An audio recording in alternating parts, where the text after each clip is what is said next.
The Baltimore Ravens held their last training camp practice with fans on Thursday as they begin to shift into more of a regular season mode. We talk about that, winners and losers from training camp so far, and so much more coming up next year on Locked On Ravens.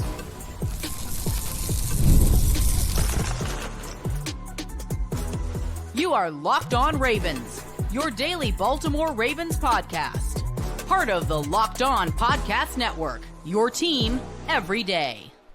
Welcome into another edition of Locked On Ravens. We are your daily Baltimore Ravens podcast, and I'm your host, Kevin Ostraker of Ravens Wire, here with you on the Locked On Podcast Network, your team every day. Thank you so much, as always, for being here today and making Locked On Ravens a part of your day and your first listen each and every single day. We have 5 days per week of Ravens coverage for you, Monday through Friday, plus bonus episodes, live streams after every Ravens game, every piece of big news. We have you covered with Ravens content over here. Today's episode of Locked On Ravens is brought to you by Gametime. Download the Gametime app, create an account, use code LOCKEDONNFL for $20 off your first purchase. Terms apply. We are back. It is a Purple Friday. The Ravens taking on the Atlanta Falcons tomorrow. A little early preseason game for them as it's kicking off at noon Eastern time.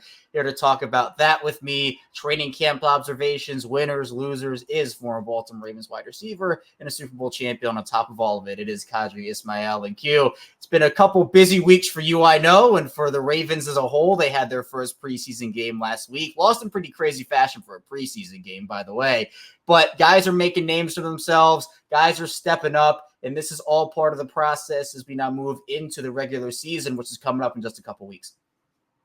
I am chomping at the bit to get to Saturday, 12 o'clock kickoff, to see what the Ravens will do against the Atlanta Falcons in the second game. Usually your first game, you're good, and then you make a jump, and that kind of sees where you're at as far as some of the young players and, some of the guys that are on the bubble. So I think this is going to be a really good competitive test.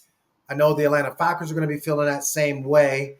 John Harbaugh, his training camp practices, I think it's an AFC North thing where they, don't necessarily kill one another, but they absolutely get after it. And it's hard. And I think he is definitely putting it to his players to get ready for another, opportunity to prove themselves. But camp is in the rearview mirror as far as the fans and open up to the public, and I'm sure they're going to be closing it off to us, the media, pretty soon, and we'll see how it kind of goes from there. But, this is going to be a big, big test for a lot of guys.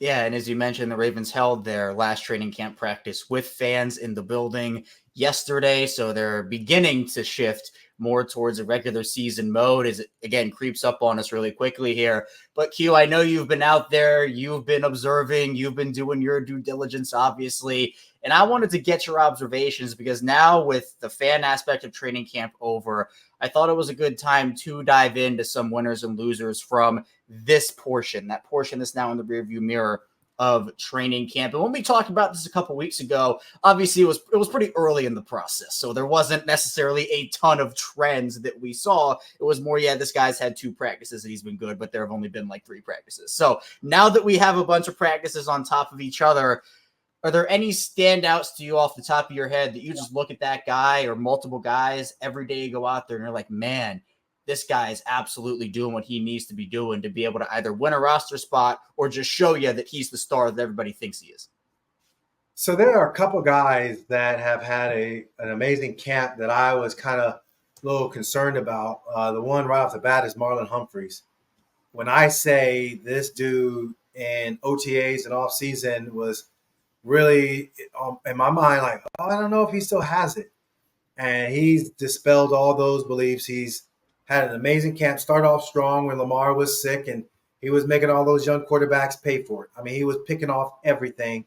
His enthusiasm never waned once throughout the entire training camp. I think he is absolutely deserving of his flowers and really showing that, look, I'm here, I'm ready, and let's go.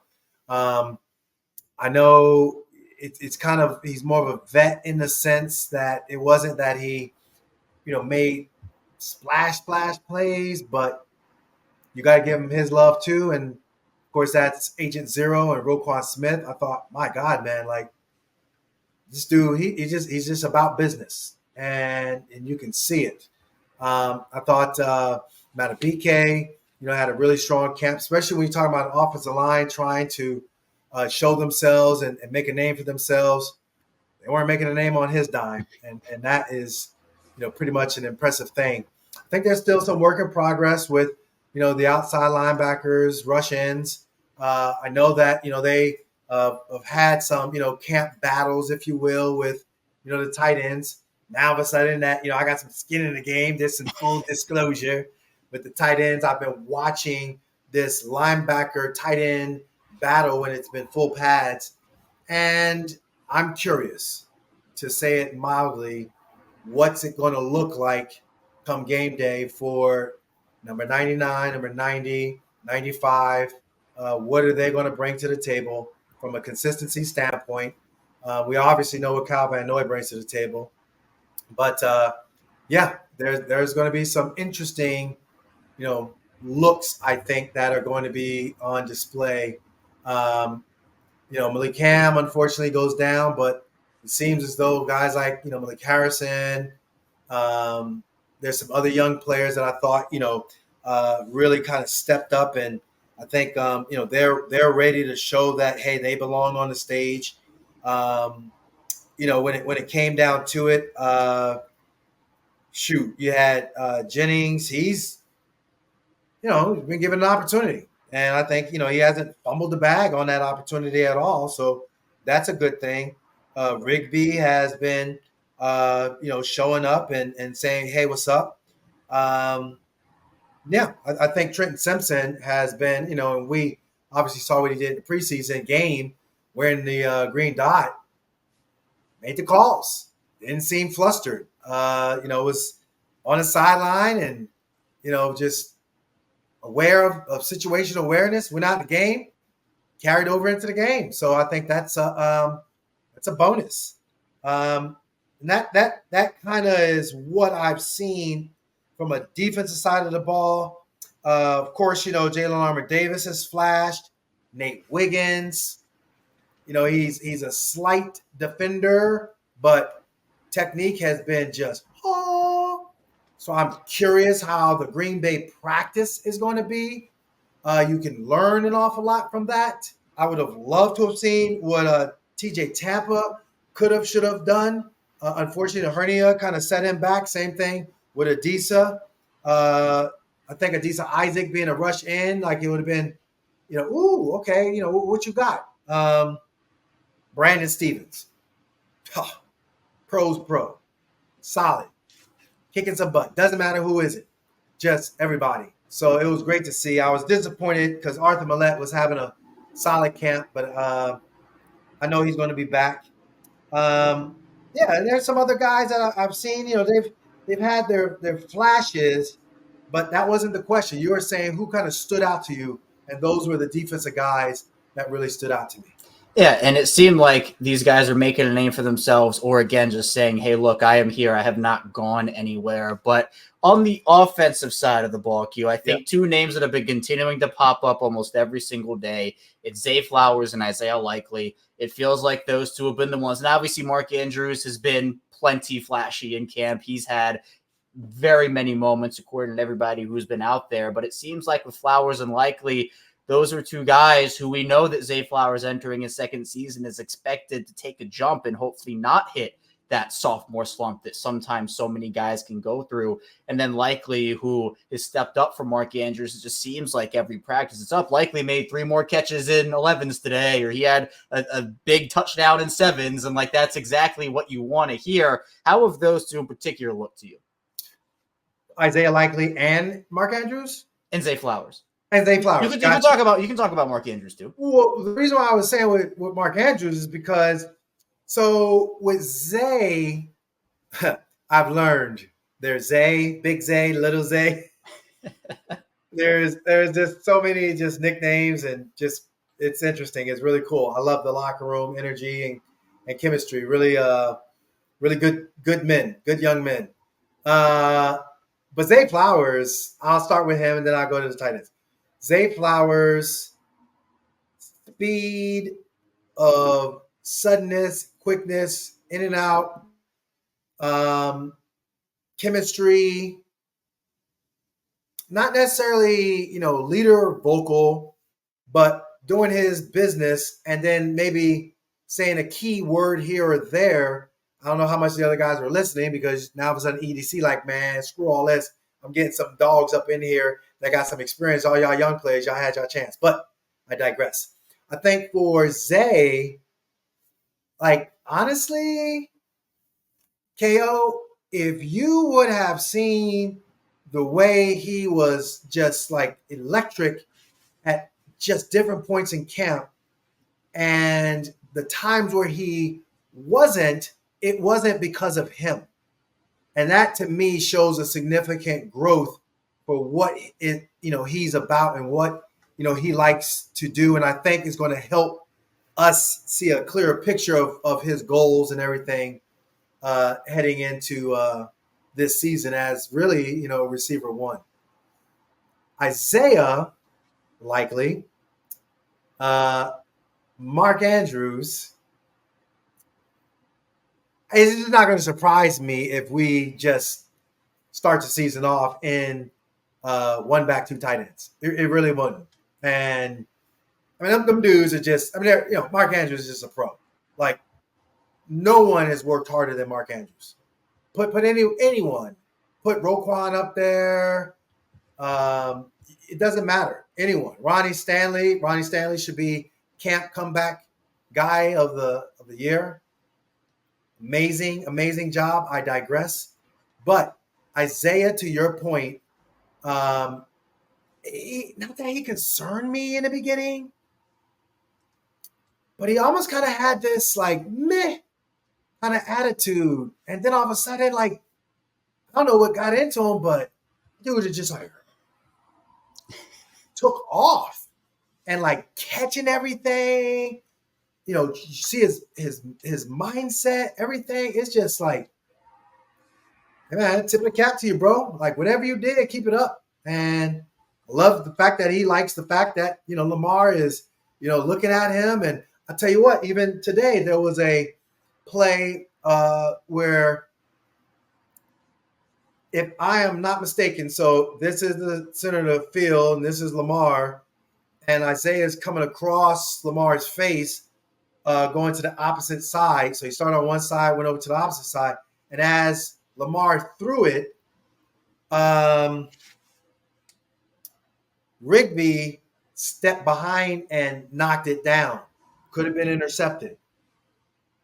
With that said, literally Isaiah was like, oh, okay, is that what I? And then I looked right over at Lamar. Lamar was like, clapped his hands hard. And he like literally was like looking and he was like patting his chest. And now the next play call, next grouping is coming into the huddle. And all of a sudden he turned around one more time and looked at Zay. And then he got into the huddle. I can't tell you how many times Lamar has gone up to guys, whether it been him throwing it and completing it for a big play, whether it been other players like Devin Leary and who's 18? That's Wade. Dayton Wade, right? Yep. Literally, Devin threw him a route. Boom, he completes it, goes up the field, and Lamar comes over to Wade, pounds him up and was talking to him. And then all of a sudden, you can see him go over to Devin, and they both kind of communicate. And then they go off. And I'm like, that's missed. Y'all don't see that. That's chemistry. That's leadership. Lamar didn't have to do that. He did it. I cannot tell you. Again, they call him Shiz, but number 82, Sean Ryan. Shiz makes a play. I forget who the DB was. Maybe it was Jalen Armour-Davis. I'm not going to, trying to throw shade on Jalen. He has had a tremendous camp. Boom, throws it up. Boom, catches it, sprints into the end zone. Who was the first person down there to greet him and say, yo, way to make a play? 8. L, as they like to call him. I don't think us on the outside, we don't have enough locker room cred to call him L. So LJ. There you go. But it's been that way. So I got off on a tangent. My apologies. I've seen all of training camp. You got to let me just like digest it all and then regurgitate it all to you. No, and that's what exactly what we want here, Q. You got a lot of information stored up in here. I mean, I do. This is where it's supposed to come out. So those tangents, we will take every single one of them here on this show. And that's what you want to see, the leadership from your quarterback. He's involved, not just with his guys, not just with the ones. He's involved with everybody. So may I please interrupt one more time? Yeah, go ahead. Literally, energetically, the hate of the Lamarites I got when I first said he needs to be careful about gaining all that weight. And I'm telling you, homeboy didn't look the same. Well, I know this to be true. I got missile training, human, and sports movement performance. I don't play. Lamar took off 12 times and throughout camp. I mean, blazing by guys. Not just like sitting there like, okay, yeah, I'm going to decelerate. No. And I'm like, whoo, he looks good. Lamar Jackson, like, bruh, he looks so fast and so smooth and just so miss me, all y'all Lamarites trying to think that I know I was talking about. We validated it. Good looking out, Lamar, even though you were like, you had no worries and no cares about the Lamarites because that's just not you. Man, we talked about that body transformation and kind of what that could mean for him. I know, Q, you obviously were on it as well. And man, if that's true and he's able to feel how he wants to feel, could be another scary season for Lamar for sure. Coming up, though, in the second part of the show, we're going to be talking about more training camp winners, dive more into Lamar a little bit, Ronnie Stanley, Rashad Bateman, others who either performed well or didn't. Stay tuned. We got a lot to get through here on the show. First, this show is brought to you by Gametime. And I love going to MLB games. I've loved it forever, really, ever since I started getting into sports. I have a ton of great memories I have had from games I've attended in the past, and I also try to get to a couple of games per year still. But Gametime is an authorized ticket marketplace for Major League Baseball, which makes getting tickets faster and easier. Prices on the Gametime app actually go down the closer he gets the first pitch. With kind of last-minute deals, all-in prices, views and receipt, and the lowest price guarantee. Gametime takes the guesswork out of buying MLB tickets on the Gametime app, obviously, with the Ravens coming up. That's going to be a big part of everything. But the Orioles are still in full swing. You can find tickets to Orioles games and other high-profile events over on the Gametime app. The app has a ton of awesome features, such as last-minute deals, where you can save up to 60% off buying last-minute tickets for sports, concerts, comedy, theater, and so much more. Plus, the app is super easy to use as well, easy to navigate. And other deals include flash deals, zone deals, all-in pricing. With the all-in pricing, you have to turn on that feature, but also seat views, lowest price guarantee, Gametime ticket coverage, and so much more. Take the guesswork out of buying MLB tickets with Gametime. Download the Gametime app, create an account, use code LOCKEDONNFL for $20 off your first purchase. Terms apply. Again, create an account, redeem code LOCKEDONNFL, spelled LOCKEDO on NFL for $20 off. Download Gametime today. Last minute tickets, lowest price guarantee.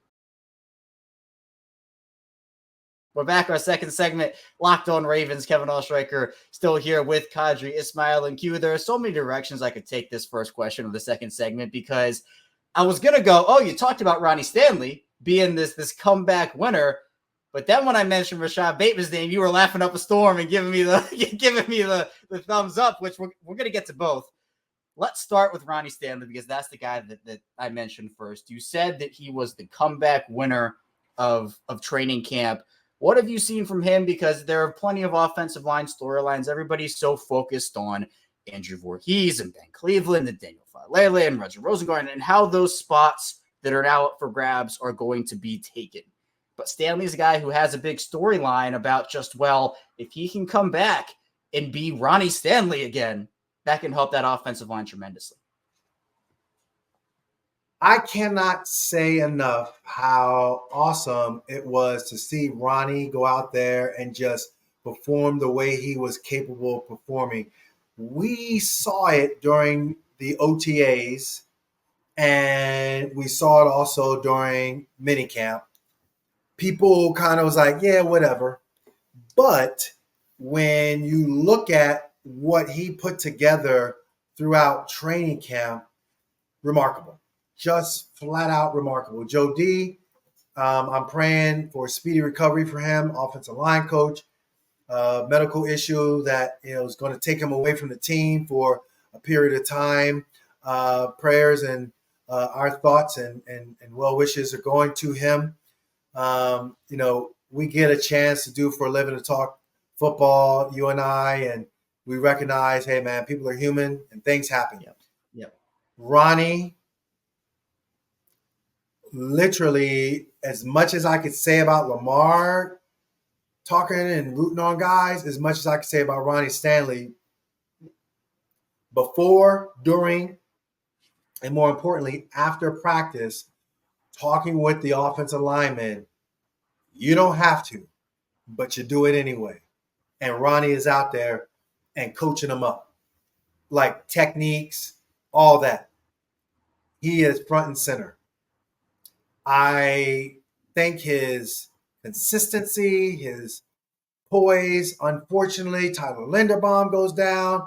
We don't know what it looks like, whatever. All we know is it would have been great to have those two anchors. So be it. We got a left tackle anchor in Ronnie Stanley. We know Tyler's going to be back.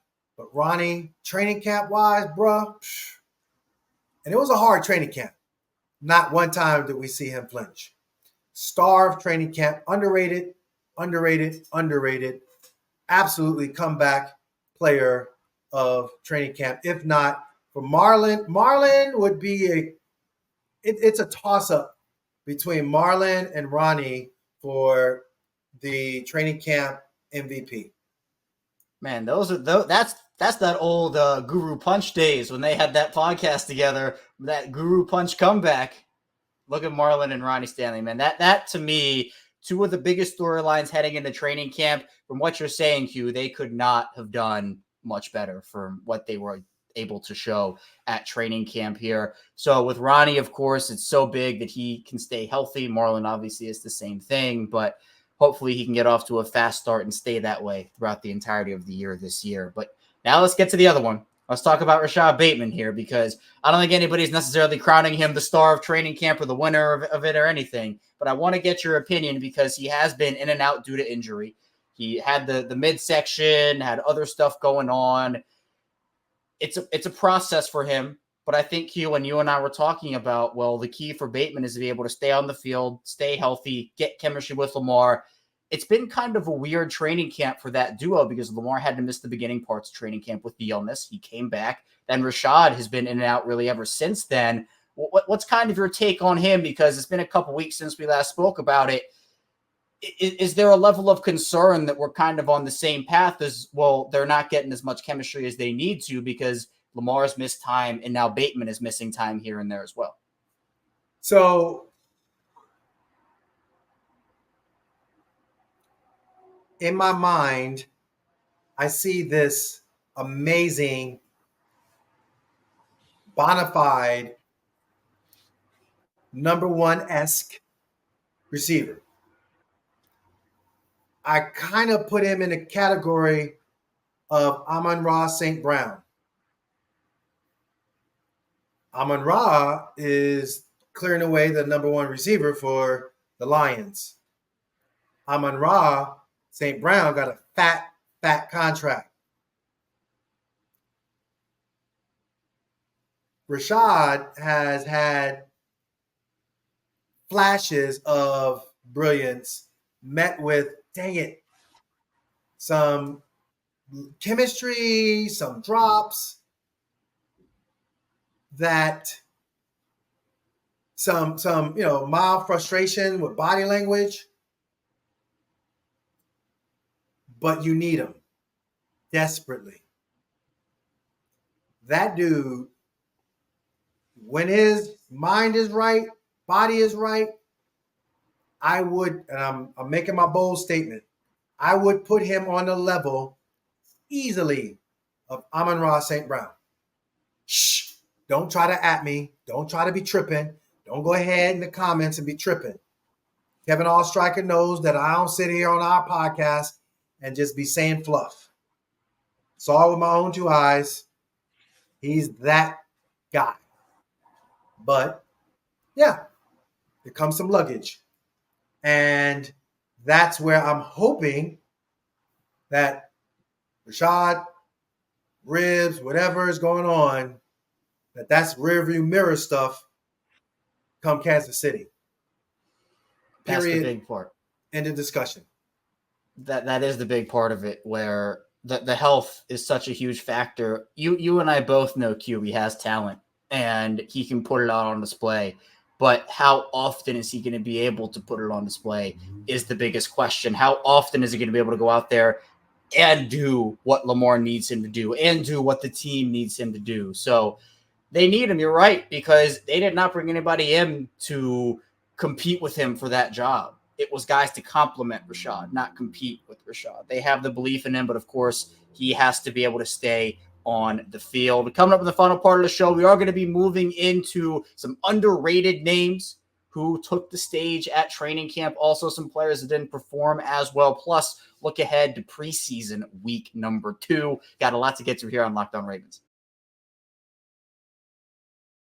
First, the show is brought to you by LinkedIn. When you're hiring for your small business, you want to find quality professionals that are right for the role. That's why you have to check out LinkedIn Jobs. LinkedIn Jobs has the tools to find the right professionals for your team faster and for free. And for me, I've had a ton of great experiences over on there, whether it's finding jobs, networking, connecting. LinkedIn has it all. And LinkedIn isn't just a job board. LinkedIn helps you hire professionals you can't find anywhere else. Even those who aren't actively searching for a new job might be open to the perfect role. And to give a month, over 70% of LinkedIn users don't visit or leaving job sites. So if you're not looking on LinkedIn or looking in the wrong place, on LinkedIn, 86% of small businesses get a qualified candidate within 24 hours. Hire professionals like a professional on LinkedIn. Plus, 2.5 million small businesses use LinkedIn for hiring. Post your job for free on LinkedIn.com/LockedOnNFL. That's LinkedIn.com/LockedOnNFL to post your job for free. Terms and conditions apply. We return with Qadry Ismail. I am Kevin Ostreicher here on this Friday edition of Locked On Ravens. In Q, we talk about the stars all the time. We mentioned Lamar and his leadership and what he's been able to do.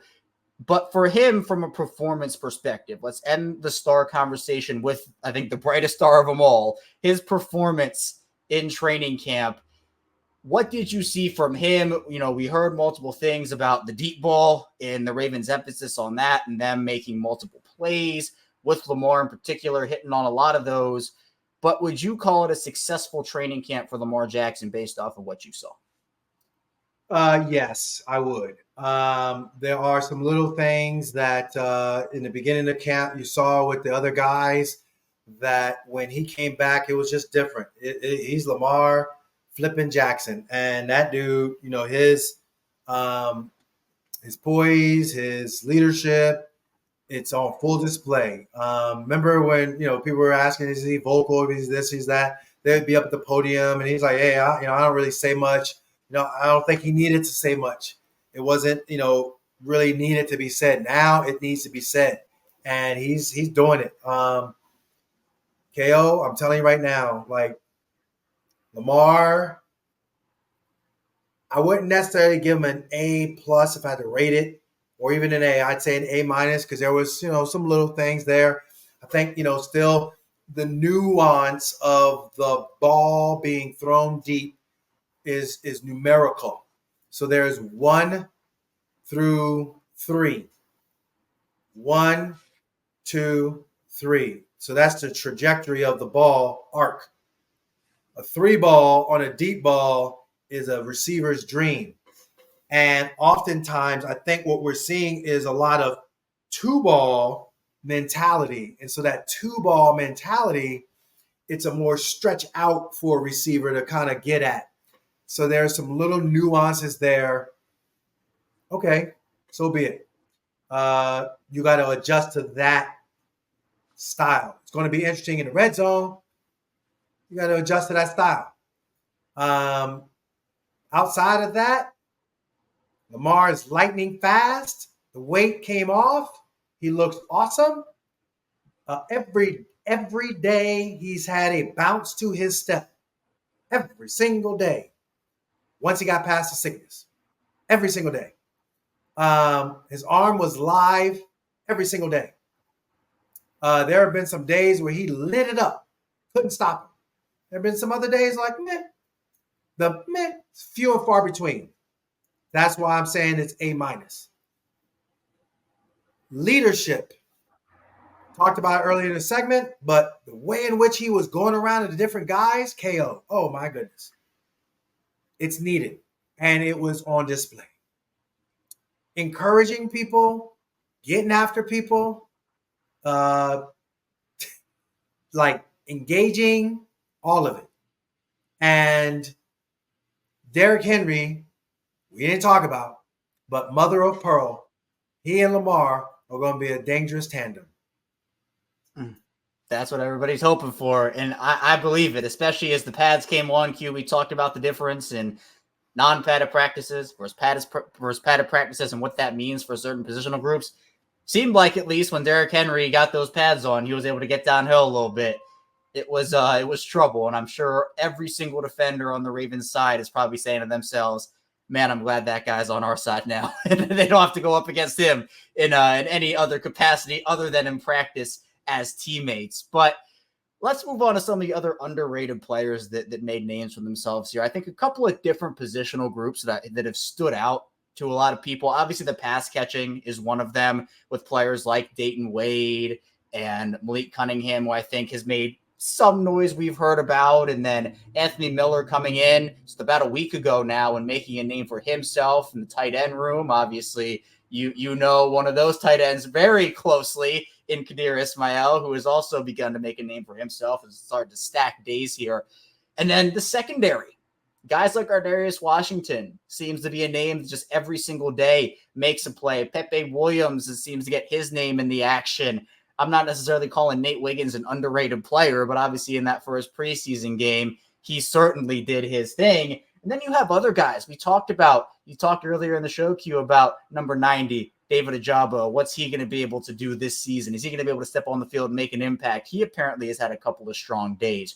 Who to you, from an underrated player perspective, has shown flashes and stood out to you and has made you go, wow, this guy's either going to contribute in a big way or has made their case for a roster spot so much stronger?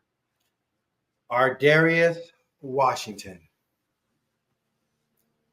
He is listed at what? 5'8", 177. Had the injury with the chest, the whole nine. Balling. Picking off passes, taking them back, showing situational awareness, and consistent. You have to say Charlie Kolar with his blocking. When he's been called upon to make catches, he's done it. Don't underestimate that. Yeah, I think Tavius Robinson, give him some love. Absolutely. Tyler Wallace. Right? We talking like, you know what I mean? Like, yeah. Somebody, but consistent. You know, all these other young players, all this. Sure, we can talk Anthony Miller all we want, but who has been consistent? Keith Kirkwood. Dude was just brought in as just a guy. And now all of a sudden he's like him and Tylen running with the ones because of the injuries and such. Yeah. Bruh. Anthony Miller is legit. Don't get me wrong. What was it? Russell Gage or Cage? Russell Gage. Like, he came in, gangbusters, and all of a sudden homeboy is like been out. What? Yeah. Wait a minute, bro. You can't make the club in the tub. Right. Disappointed in Deontay Hardy. Like, weird. I don't know the dude, saved my life. I'm not trying to trip out on him. But it's like, from an outsider's look, you're like a return guy, receiver that didn't really do anything throughout all of the offseason, including training camp. Then all of a sudden, you get Miller come up in here. Oh, yeah. Man, what y'all need? Like, what are you doing? What? So I think Anthony Miller has probably lit a fire under his butt. I just think if I'm a draft pick, like, goodness, Tez Walker. Have you heard anything about what he's been doing outside of no padded practices, OTAs? Yeah, it feels like there's been a little drop off in his name getting put out there, and we didn't really see a lot in the preseason either. And I think that was disappointing to a lot of people. That's all I got to say about that. Yeah, it's So you got to go ahead and say there's some other guys that have, you know what I mean, like solid, like Bo Braid, like I said before, Jalen Armour Davis. It was good to see Marcus Williams out there consistently. Like he didn't look like the one-armed bandit that we saw during the regular season. Trayvon Mullen, poor guy, but he came back out. So tip of the cap. Shoot, that D line, I think they don't care to be in the spotlight. To be perfectly honest with you, they're like, whatever.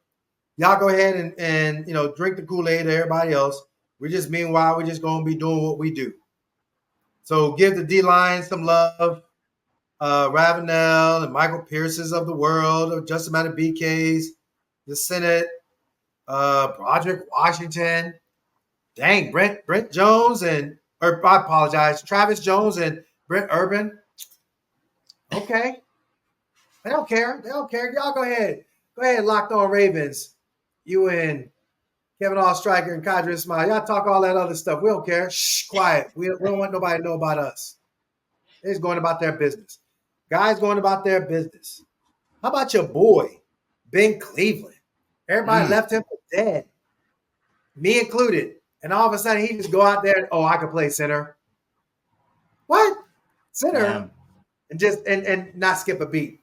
Fumbling in the balls. Remember that back in the year they went to the playoffs up to Buffalo? Oh, yeah. Oh, yeah. It was like that whole year was like nothing but, issues with, quarterback center exchange. Oof. Ben Cleveland. Like, we get it. Tyler is our guy and all that, but y'all need me now. I'm going to show you need me. What's up? Shall I continue? Man, if you have names, keep them coming. Well, I just think that Roger Rosengarten and Andrew Voorhees surprises the camp in a good way. Daniel Faalele. People have been getting on him. I don't know. Give me your opinion on Daniel Faalele from your perspective. I don't see him doing anything but just taking a step. Maybe it's not a big enough step for people, but I don't know. What do you think on that? Yeah, I think it's in the preseason game, he didn't. It wasn't. I think the common misconception was every snap of his was bad in the preseason game, which wasn't the case. I mean, obviously, it wasn't the performance that Andrew Voorhees had, but to me, he just didn't necessarily look like a guard. And it almost reminds me a bit, Q, of last year when, do you remember, Saleh came in and was running with the ones, and everyone was like, "Whoa, where did this come from?" Like, we weren't expecting that to happen.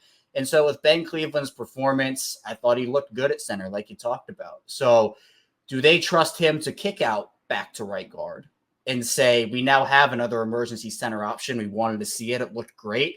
I think he was one of two. I think him and Voorhees were the two Ravens offensive linemen in that preseason game that had a 100% pass block win rate, if I'm not mistaken. So can you put those two at the guard positions and feel comfortable about it? I think that's the part of it. So would you classify Faalele as a disappointment in your eyes? What guys would you classify as, well, you were expecting more, but you didn't really see enough out of it? It's not that. I mean, Tykeem Dawes ain't even on the team anymore. So, I think running backs, clearly Derrick Henry, you don't need him to the regular season, and his camp looked like that. He got a lot of burn today, looked really, really good and strong, but you don't really need him. Isaiah Washington, he flashed more than enough times. I saw him, snagging like easy one-hand catches, but what was it that they didn't, like about his game? Like, I understand.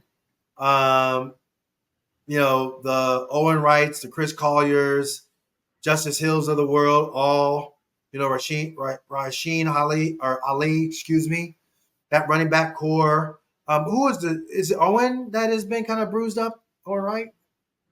Uh, One of the guys. I don't think got so. bruised I up. think Rasheen Ali hasn't been practicing.